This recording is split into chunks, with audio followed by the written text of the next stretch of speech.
हम दिल्ली के सड़क पे है और दिल्ली के सड़क पे आपको पूरा यहाँ पे नज़र आएगा एक पोस्टर लगा हुआ कि भीख ने अधिकार चाहिए हमरा मिथिला राज्य चाहिए।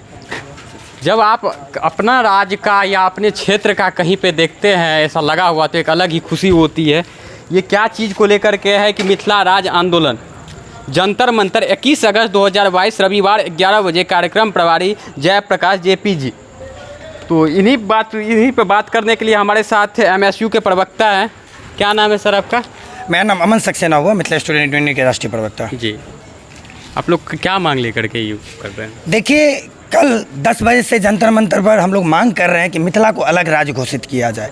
हम लोग मांग कर रहे हैं कि बिहार से मिथिला को अलग किया जाए, क्योंकि एक विकास की जो कल्पना देखी जा रही है, विकास जो देखा जा रहा है, उसमें सौतेला व्यवहार सरकार के द्वारा किया जा रहा है। ये मगध के सरकार यहाँ पर हम लोगों के सत्ता में बैठे हुए हैं, उनको हम बिहार का मुख्यमंत्री नहीं मानते हैं। हम मानते हैं कि ये मुख्यमंत्री मगध का मुख्यमंत्री है। इसी कारण ये लोग विकास सिर्फ मगध का कर रहे हैं, मिथिला को ये लोग भूल चुके हैं। ये लोग मिथिला के संपन्नता को भूल चुके हैं। ये लोग भूल चुके हैं कि मिथिला कितना संपन्न था, मिथिला क्या था और आज की तारीख में मिथिला क्या बन चुका है। इसी के खिलाफ हम लोगों ने 21 अगस्त दिल्ली चलो का कॉल दिया है। दरभंगा, मधुबनी, समस्तीपुर, सहरसा, पूर्णिया, खगड़िया, भागलपुर, विभिन्न जगहों से जो मिथिला के तमाम क्षेत्रों से युवा नौजवान दिल्ली पहुंच चुके हैं और कल हम लोग विशाल आंदोलन जंतर मंतर की ओर जाएंगे। सरकार और सरकारी व्यवस्था से मांग करेंगे कि हमारी संस्कृति अलग है, हमारा सभ्यता अलग है, हमारी भाषा अलग है, हमारा पर्व त्यौहार अलग है।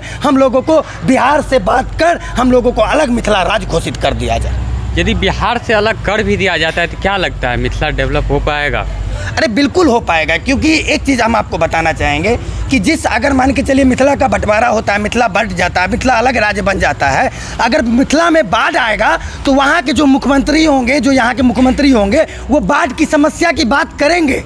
अगर वो सरकार चुनाव में उतरेगा तो मिथिला के विकास की बात करेंगे, शिक्षा स्वास्थ्य की बात करेंगे, रोजगार की बात करेंगे, सुखाड़ की बात करेंगे। तो हमें लगता है कि अगर कोई समस्या में रहेगा, अगर कोई मुख्यमंत्री समस्या में रहेगा तो वो अपनी समस्या का समाधान खुद कर सकता है। इसलिए मिथिला का अलग राज्य होना जरूरी है। अगर मिथिला राज्य अलग होता है तो निश्चित रूप से सरकार भी मिथिला के लोग ही बनेंगे और मिथिला को अपनी समस्या के खिलाफ खुद लड़ने का काम करेंगे। अच्छा, यदि रोजगार की बात करें तो मिथिला में आपको क्या रोजगार ऐसा दिख रहा है कि मिथिला राज्य अलग होने के बाद कुछ ऐसा फ़ायदा होता है? देखिए, हम लोग अभी 2022 में, आज से हम लोग 100 साल पहले चले जाइए, जब बड़े बड़े राज्यों के पास, बड़े बड़े शहर के पास फैक्ट्री नहीं था, उस समय में हमारे राजा महाराजाओं ने हम लोगों के लिए तमाम चीनी मिल, जूट मिल, सूत मिल, पेपर मिल सब खोला हुआ था। एक समय था जब पूरे देश का 40% चीनी हमारे मिथिला से उत्पादन होता था। आज क्या हुआ?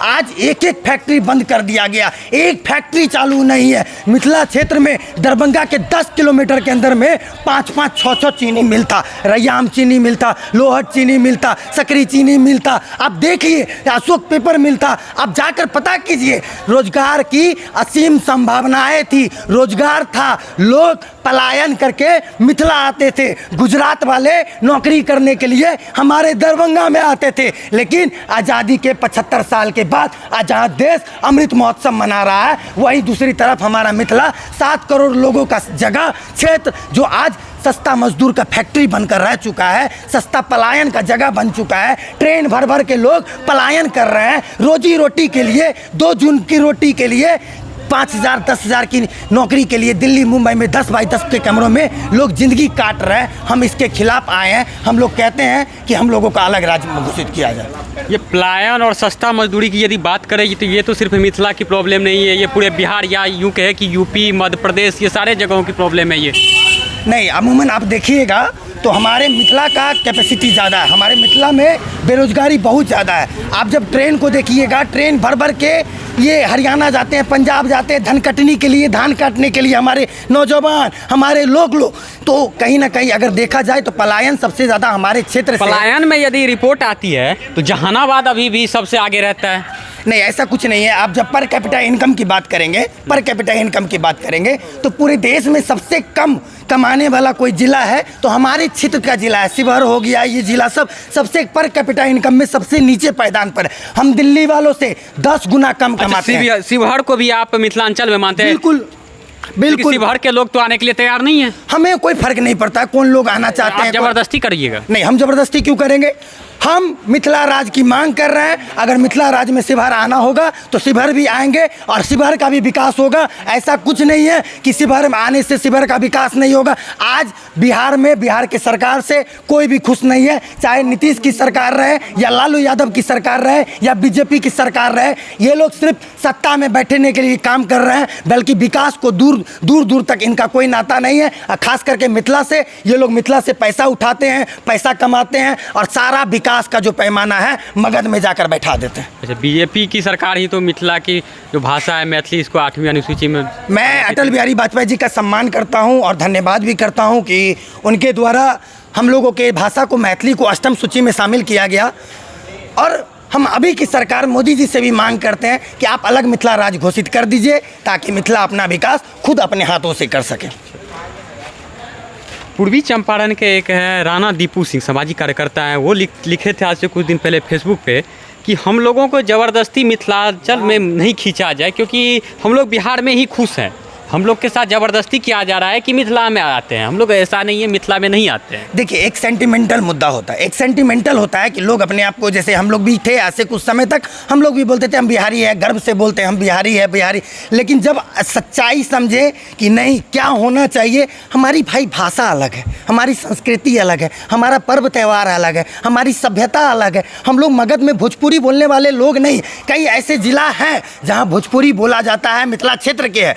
आज कई जिला जो आज झारखंड में चला गया है, कई क्षेत्र, कई जिला जो है आपको नेपाल में चला गया। हम मांग करते हैं कि जो भी जिला है उसको मिलाकर मिथिला राज का निर्माण करना चाहिए। और हम शिवहर के लोगों से भी कहेंगे कि अगर मिथिला राज बनेगा तो शिवहर का भी विकास होगा। चंद लोगों के बात में नहीं आना है। ये लोग पार्टी के लोग हैं जो कभी धर्म के नाम पर बांटते हैं, कभी जाति के नाम पर बांटते हैं। ये लोग हम लोगों को बांटने का ही काम किए हैं आज तक। तो ऐसे लोगों के चक्कर में नहीं फंसना है और अपना मिथिला राज लेकर रहना है ताकि विकास की कल्पना जो मगध तक सीमित रह गया है वो मिथिला में भी आ सके। अच्छा, भाषा के आधार पे बात करें यदि, तो भाषा के आधार पर बहुत सारे राज्य का पहले ही गठन हो चुका है। भाषा बोले या भौगोलिक क्षेत्र पे भी गठन हो चुका है। आप देख सकते हैं आंध्र प्रदेश को ही क्या मतलब क्या विकास हो गया इसका।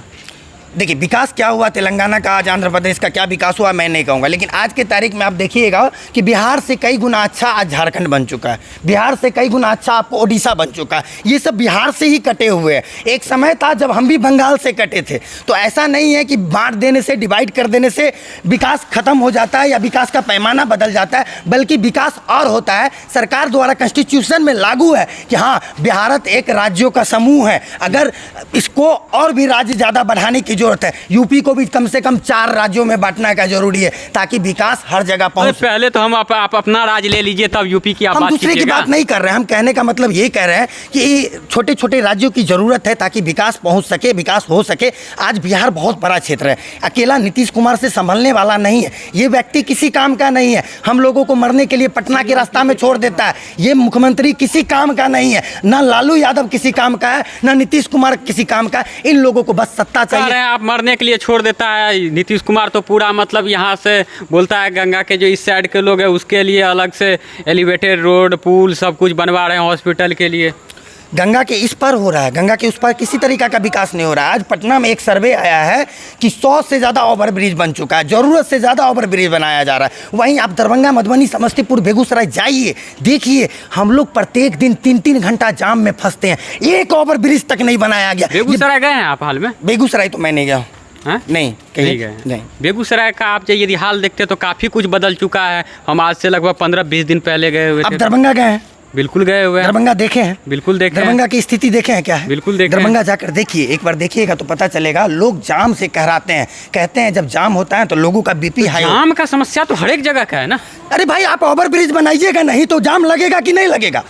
10 ओवरब्रिज का निर्माण 10 साल पहले होना था, शिलान्यास हो चुका है। हर बार मोदी जी के नाम पर, नीतीश कुमार के नाम पर, चुनाव के नाम पर ढकोसला किया जाता है। ओवरब्रिज बनेगा, शिलान्यास हो जाता है, लेकिन आज तक एक पिलर तक नहीं गाड़ा गया। तो हम कैसे कहें जब ब्रिज ही नहीं बनेगा, ओवर ब्रिज ही नहीं बनेगा तो जाम तो लगेगा ही ना भाई। आप ओवर ब्रिज बनाइए, जाम कैसे लगेगा? पटना में 100 ओवर ब्रिज बना देते हैं और दरभंगा, मधुबनी, समस्तीपुर ये सब मिलाकर आपको एक ओवर ब्रिज नहीं बनता। ये कौन सा विकास का पैमाना? ये कौन सी विकास हुई? एम्स ले जाइएगा आप मगध में, IIT तो आपको भी मिला है। एम्स 2015 में घोषणा हुआ था। मैं आपको ये चीज़ बता रहा हूँ, जब मोदी जी जिस समय दरभंगा एम्स की घोषणा किए थे उस समय पूरे देश में 10-12 एम्स का और घोषणा हुआ था। आज गोरखपुर एम्स जाकर देखिए, वहाँ पढ़ाई चालू है, वहाँ स्वास्थ्य सुविधा मिल रहा है। देवघर एम्स जाकर देखिए, आप गुवाहाटी एम्स जाकर देखिए, सब लगभग पार्शियली कम से कम फंक्शन में। दरभंगा जाकर देखिए, एक मिट्टीकरण तक का कार्य नहीं हुआ। 2015 में घोषणा हुआ, 2022 हो गया, आज तक शिलान्यास नहीं किया गया। ये कौन सा विकास? साथी मैं आपको बता रहा हूँ, 1965 में दरभंगा से लेकर मुजफ्फरपुर तक का दोहरीकरण का 1965 में घोषणा हो चुका था, शिलान्यास हो चुका था। 2000 ईस्वी में या 1900, मैं एग्जैक्ट नहीं बता पाऊंगा, कुशेश्वर स्थान तक रेलवे पहुंचे, इसकी घोषणा हो चुकी थी, शिलान्यास हो चुका। 98 में घोषणा हो चुकी थी, लेकिन आज तक वहाँ पटरी नहीं बिछा है, आज तक वहाँ ट्रेन नहीं पहुँचा है। तो ये कौन सा ढकोसला? जब एम्स बना ही नहीं, 2015 में घोषणा हो चुका है, तो एम्स बनने में भी कम से कम 4 साल लगता है। आप रेल को ही देखते हैं तो इंटरनेशनल भी तो जोड़ती है, तो वो मिथिलांचल ही है। क्या कहने का मतलब? कहने का मतलब ये है कि यदि अंतर्राष्ट्रीय रेल यदि चल रही है बिहार में कहीं, तो वो मिथिलांचल से ही नेपाल जाती है। नेपाल की बात कर रहे हैं आप? नेपाल में क्या विकास का पैमाना है आप भी जानते हैं। नेपाल के मैं वो नहीं कह रहा हूँ जी, मैं ये कह रहा हूँ कि यदि ट्रेन की आप बात कर रहे हैं तो मिथिलांचल में, या फिर बोले तो बिहार में पहला ऐसा ट्रेन है जो मिथिलांचल से नेपाल जाती है।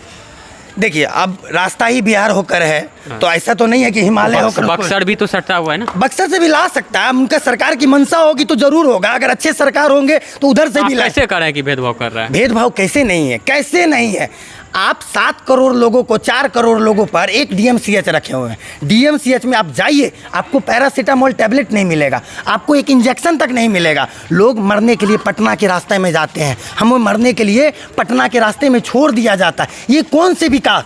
बच्चों को सरकारी स्कूल में शिक्षा नहीं मिलता है, न रोजगार है। 2 जून की रोटी के लिए दर दर भटकना पड़ता है। देश का कोई भी ऐसा जगह नहीं होगा जहां पर आपको मैथिल नहीं मिलेगा। अगर 10 लोग बिहार से पलायन करते हैं तो उसमें से 8 लोग मिथिला क्षेत्र के हैं, ना कि मगध के हैं। 8 लोग हमारे क्षेत्र के हैं। पलायन हमारे यहाँ है, बेरोजगारी हमारे यहाँ है, अशिक्षा हमारे यहाँ है, स्वास्थ्य सुविधा हमारे यहाँ नहीं है। तो आप कैसे नहीं कहते हैं कि मिथिला के साथ भेदभाव किया जाता है?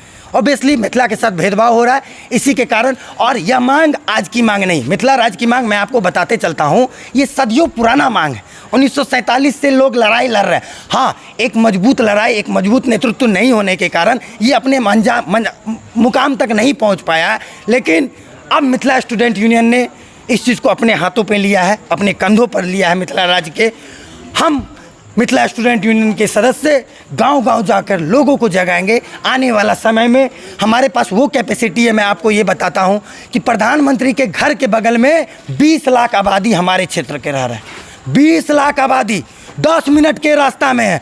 बस लोगों को एक बार जगाना है। अगर एक आवाज़ दे दिए तो पूरा दिल्ली कांप जाएगा। यह चीज़ हमको उसको बताना। अब तो हिंसा की तरफ बढ़ रहे हैं।